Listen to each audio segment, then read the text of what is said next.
Just Imagine. Mark Pantak, Just Imagine.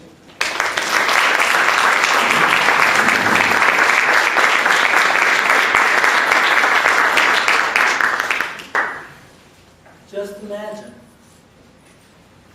Just imagine that you can fly. Just imagine it's possible when you dream. How many of you have children? How many of you have ever been a child? You don't want to leave anyone out. Madam Toastmaster, fellow Toastmasters, and guests. Can you remember when you were a child? Can you remember your children when they dared to dream? Can you just imagine when you were a child and you had a superhero? I had a superhero. My superhero is Superman. Look, in the sky, it's a bird, it's a plane, it's Superman! And my favorite Superman outfit, cape. And of course, one day, I could just imagine that I could fly. So there I was, climbing up onto the rooftop. My parents got me just in time because I was about to leap right off. I really believed I could fly like Superman. I had my cape, I had everything it needed. Just imagine if the Wright brothers never dared to dream like a child. We all know man was never meant to fly. And yet on that fateful day in Kitty Hawk, 2 bicycle mechanics created a contraption that could go across the dunes and into the air and fly. What is it that we could do if we could just imagine like the Wright brothers or more? There was a time when I was very shy. I can remember when I was in school, I was too short for basketball, too small for football. About the only thing I could do is run. And bullies had this amazing attraction to me, so I learned how to run for survival purposes. And yet, when I went ahead and I tried to run, it was just mediocre at best. So I never forget this day. We had a school assembly. And at the school assembly in the auditorium, there's a hypnotist that was going to be coming and teaching us certain things. Matter of fact, he took a kid like myself that I knew, who was shy and introverted. He had a group of them. And this one kid in particular, when he had him in the trance, he handed him a microphone and he said, "You're Elvis Presley. You're going to sing and dance for us." And I couldn't believe it. He was singing and dancing and wiggling his hips, just like his Elvis Presley, with absolutely no fear. Well, I could just imagine what would be possible if I could learn how to do that. So I began to study everything I could about the mind, about the imagination, about what's possible, and specifically sports psychology related to my running.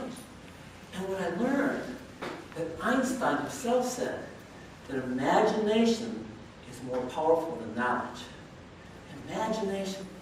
So for just a minute, all of you right now, play along with me. Just imagine right now that there is an orange grove in this room. And there's a big, beautiful orange tree right in front of you. And there's an orange that you can actually physically reach out. Go ahead. Reach out and pluck that orange and bring it down to your nose. It's ripe and juicy in there. Now imagine cutting it in half. And as you imagine cutting it in half, bring that half right up to your nose. Smell it again, and now sink your teeth right into that orange. Let that juice swirl around in your mouth.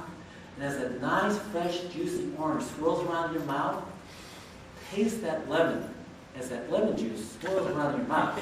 Wait a minute. A lemon? Well, the point of the story is this. How many of you, if you vividly imagine, began to salivate, even though there was no orange? Yes?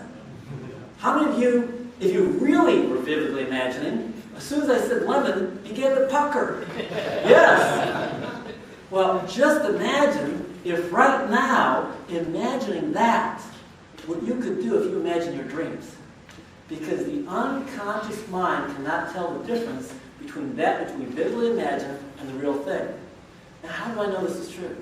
Because I've used it over and over in my life to go from being shy and introverted in school and a security guard, because I didn't have any interviewing skills, to vice president of a securities firm, to being a public speaker. And I'll never forget the fateful day I came to Houston, Texas. I was here to promote a national speaker, an international speaker named Jim Rome. And we were at a certain church where they had speakers like him that would come from time to time. And we met with the minister because he was going to speak. And I'll never forget, my promoter that I was working with said, is there anything you want to do before you go? And I said, well, yes, I want to go visualize in the sanctuary for someday when I'm going to speak here. And, you know, as friends often are, he sort of snickered, but I was going to speak there. But I went just the same, and I went to the auditorium, and I visualized myself, I imagined myself up on the stage in front of an audience with a standing ovation. And every opportunity I had, I went and did that again. I went to Sunday service. And 4 weeks later, I get a phone call, right when the time the speaker was supposed to come. And it was the promoter, all panicked. The speaker's plane had a delay. He wouldn't be able to be there. Would I speak in his place? I was expecting it to take 10 years. It was like 4 weeks later. Well, I go and I get there in front of the room, and I give the standing ovation.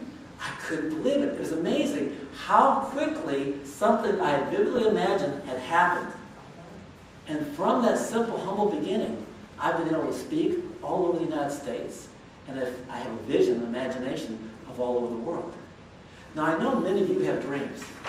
And I'm here to say tonight, just imagine it's possible for you if you simply dare to dream and dare to fly. Just imagine.